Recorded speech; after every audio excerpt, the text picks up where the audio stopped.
मैं आप दावे के साथ कह रहा हूं कि दिसंबर में इंडिया गठबंधन तार तार हो जाएगा, टूट जाएगा। और आप राजस्थान में, चूंकि राजस्थान में गहलोत के बेटा पे इन्होंने ईडी और बीजेपी ने गलती किया है, इसलिए दोबारा गहलोत आएगा कि तेलंगाना में कांग्रेस हार रही है। मैंने पहले कहा था 5 लाख इंडिया गठबंधन को कमजोर करने के लिए तो पैसा नहीं मिला भाजपा। आप कह रहे हैं बिकने का, अब जनता बिकेगी नहीं, न 500 में, न शराब में, न कुछ में। अब ये जो है अपना जनप्रतिनिधि चुनेगा। आपने मध्य प्रदेश में सिर्फ 32 सीट क्यों दिया जब 100 सीट का दावेदार था ओबीसी? जो एनडीए है वो 38 पार्टी को उन्होंने साथ लिया है, चाहे वो लॉलीपॉप दे रहे हो, जैसे भी दे रहे हो, लेकिन वहाँ पे मोदी है तो मुमकिन है। और वहाँ पे 2 ही व्यक्ति हैं, एक मोदी जी हैं, एक अमित शाह।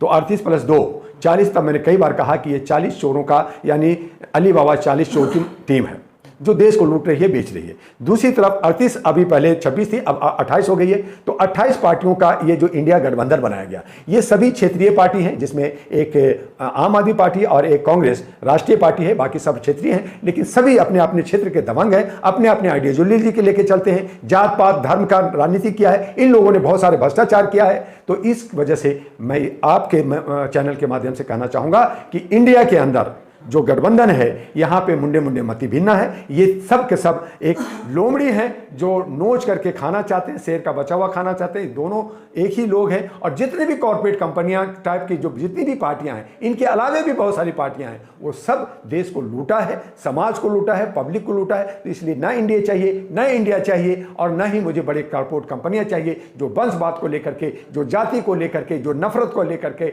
और मुख्य मुद्दा से हट करके, भारत के अंदर मुख्य मुद्दा है बेरोजगारी का, भारत का मुख्य मुद्दा है शिक्षा और स्वास्थ्य का और हमारी सुरक्षा का, वो मुद्दा से हट कर करके ये जो है इनके प्रकार से बहका करके जनता को करना, जनता त्राही ताई कर रही है, जनता देख रही है एक नया विकल्प का। और तब डॉक्टर दुआ ने राष्ट्रीय महागठबंधन भारत, जिसका एक पार्टी भी है अहरा नेशनल पार्टी एनपी, उसको लेके आई है। और मुझे पूरा विश्वास है कि जनता के बीच में मानवता के आधार पर हम सुशासन का वादा देते हुए मुख्य मुद्दा को लेकर के हम 500 कैंडिडेट भारत के अंदर आने वाले 2024 में हम गठबंधन में खड़ा करेंगे। ये भारत का सबसे बड़ा गठबंधन होगा। आप तीसरा गठबंधन कहें या बड़ा गठबंधन कहें, लेकिन ये तमाम गठबंधन जो चोर उचक्कों का है, जिसने देश को लूटा है, हम इनको धराशायी करने के लिए तैयार हो गए हैं और मैदान में उतरने जा रहे हैं। इंडिया गठबंधन में दलित और मुसलमान की जो पार्टी है, जैसे बहुजन समाज पार्टी, मायावती की पार्टी, चंद्रशेखर की पार्टी, वहीं बदरुद्दीन अजमल और ओवैसी, इनको अपने गठबंधन में लेंगे क्या?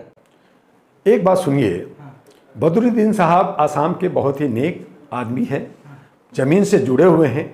ओवैसी साहब कहीं न कहीं वो सिर्फ मुस्लिम कार्ड खेलते हैं। तो पूरे भारत में 16% मुसलमान हैं, आप खाली 16% से राज नहीं कर सकते। अगर आपका 16%, उसमें भी अब बाइफिकेट कर दिया गया है, अब पासमानदा ला करके ऊंच नीच करके। मैंने कहा कि अगर आप मुसलमान का कार्ड अगर खेलना चाहते हैं तो आपका शिया और सुन्नी जो भी कोई है वो मुसलमान है, आप फिर पासमानदा ऊंच नीच की बात ना करें। जिस तरह से आप नमाज मस्जिद में अमीर हो या गरीब, भिखमंगा हो या रिक्शा पुलर, सब मिलकर पढ़ते हैं, आप उस तरह से माने ना। लेकिन आप वहां बाइफिकेट करके आप 16% को डिवाइड कर देंगे तो आपके पास बचेगा क्या? झुंझुन्ना बचाते रहेंगे और आप सत्ता नहीं पा सकते। रही बात मायावती का, मायावती जो है वो जो है दलित का, शोषित का राजनीति करती है, लेकिन वो भी ब्राह्मणवाद के चंगुल में फंस गई हैं। और वो भी कहीं ना कहीं वो उनके ही समाज के लोगों ने बहुत सारी पार्टियां, बहुत सारे संगठन बना लिए। आपने चंद्रशेखर का नाम लिया, आपने बामसेब का नाम ले रहे, और बाकी और लोग हैं, वो सब लोग, ये आरएसएस का एजेंडा है कि आप बटो, ज्यादा पार्टियां बनाओ, ज्यादा अलायंस बनाओ,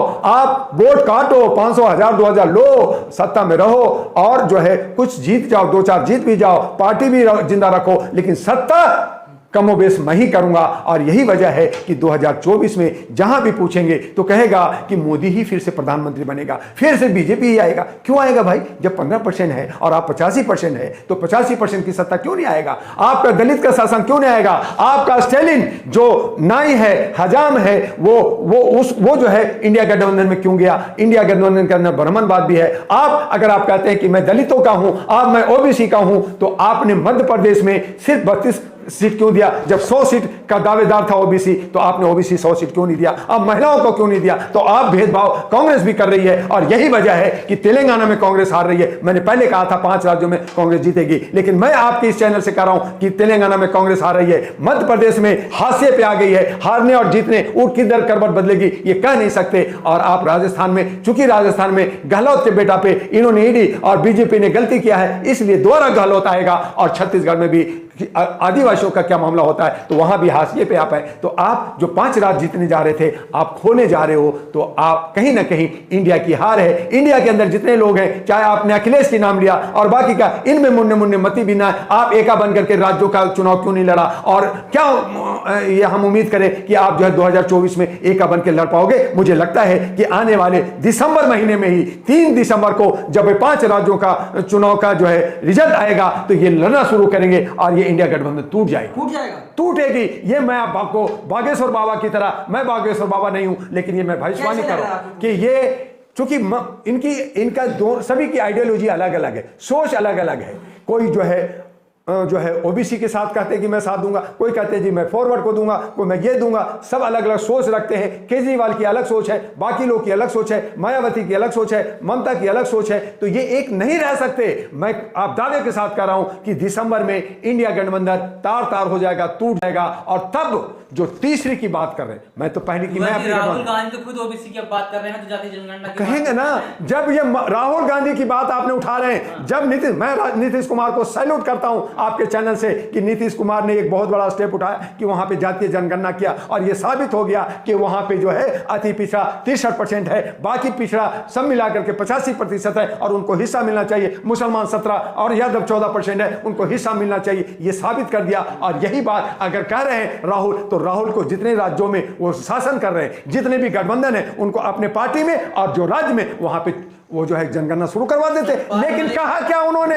राहुल गांधी का कहना है कि मैं जब सत्ता में केंद्र में आऊंगा तब मैं जनगणना कराऊंगा। सरकार जो है राजस्थान में है, आपका सरकार जो है छत्तीसगढ़ में, आपका सरकार कर्नाटक में, आपका सरकार हिमाचल में है, आपका सरकार उत्तराखंड, आप करा लेते ना, क्यों नहीं करा रहे? झूठा दावा है। तो झूठा दावा वही लॉलीपॉप जो मोदी जी दे रहे हैं कि महिला बिल पास करा दिया, पास हो गया, लेकिन इंप्लीमेंट कब होगा, कब लागू होगा? 2019 में होगा। क्या पता 2019 में होगा कि नहीं होगा। और तब महिलाओं की संख्या, आज आप 23% महिलाओं का विधेयक में किया है, आज 48.84% महिला की आबादी है, और वो आप जब जनगणना कराओगे तो हो सकता है 50 से ऊपर हो जाए। तो आप जो है झुंझुना देना चाहते हो। जिस तरह से ओबीसी को 27% का आरक्षण दिया और क्रीम लेयर में 4.1% को उसको हिस्सा देते हो, बाकी सबको फॉरवर्ड ले लेता है। आपके यहां जब उत्तर प्रदेश में, हरियाणा में कोई भी एग्जाम का रिजल्ट निकलता है, तो वहां पे कोई ओबीसी, कोई एससी नहीं आता, सिर्फ स्वर्ण और स्वर्ण दिखता है। पार्लियामेंट हो चाहे न्यायपालिका हो, सब स्वर्ण ही स्वर्ण दिखता है। तो आप क्या कर रहे हैं? राहुल बाबा ओबीसी कर रहे हैं,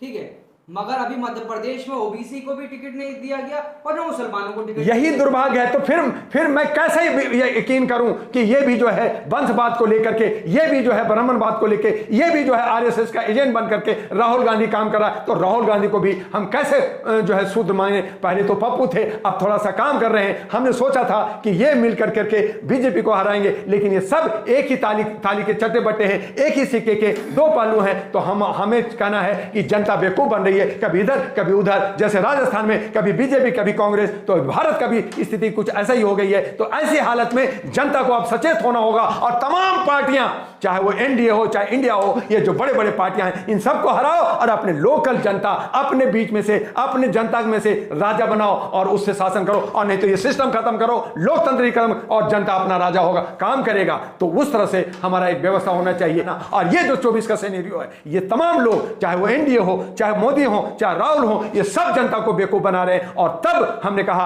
कि राष्ट्रीय महागठबंधन भारत जो डॉक्टर दुआ ने बनाया है, जिसमें 222 पार्टियां हैं और पार्टियों को जोड़ रहे हैं, 268 एनजीओ हैं, हमारे पास जो है सोशल मीडिया 240, इन तमाम को लेकर के इनमें से अच्छे सच्चे डॉक्टर, इंजीनियर और जजेस जस्टिस को, किसान को, नौजवान को जोड़ कर करके एक नया विकल्प बना करके हम भारत के अंदर आएंगे, भारत के लोकतंत्र को, गणराज्य को बचाएंगे, ये सेकुलर देश को बचाएंगे, और जो लोग नफरत करते हैं उनको बाहर फेंकेंगे। आप इंडिया गठबंधन को कमजोर करने के लिए तो पैसा नहीं मिला भाजपा से? मेरे भाई, हम लोग पैसा, हमें तो यारेस भी करा सकते, लेकिन मुझे है कि नहीं करा सकते, क्योंकि इनकी सारे पोल पट्टी मुझे मालूम है। हो सकता है मेरा मर्डर भी करा दे, लेकिन मुझे डर नहीं है। सच छुपती नहीं है। आज मीडिया को जो स्ट्रीम मीडिया है उनको खरीद लिया है, पेड मीडिया कर दिया है, गोदी मीडिया कर दिया है। आज अगर हमारे सोशल मीडिया नहीं होता, आज हमारे पास यूट्यूबर नहीं होते, और ये जो है यूट्यूब और ये जो आपका फेसबुक है, इसकी वजह से जनता को जानकारी मिल रही है। आप कह रहे हैं बिकने का, अब जनता बिकेगी नहीं, न 500 में, न शराब में, न कुछ में। अब ये जो है अपना जनप्रतिनिधि चुनेगा। एक दूसरे पे दोषारोपण करना, एक दूसरे पे जो है लांछन करना, करना ये ठीक नहीं है। और जो लोग जो बाकी पार्टियां करें वो भी आप कर रहे हो, तो आपका अलग से क्या है? कहां है इंसानियत, कहां है मानवता? तो इंसानियत मानवता को छोड़ करके जो राजनीति करेगा वो गिरेगा, वो हारेगा।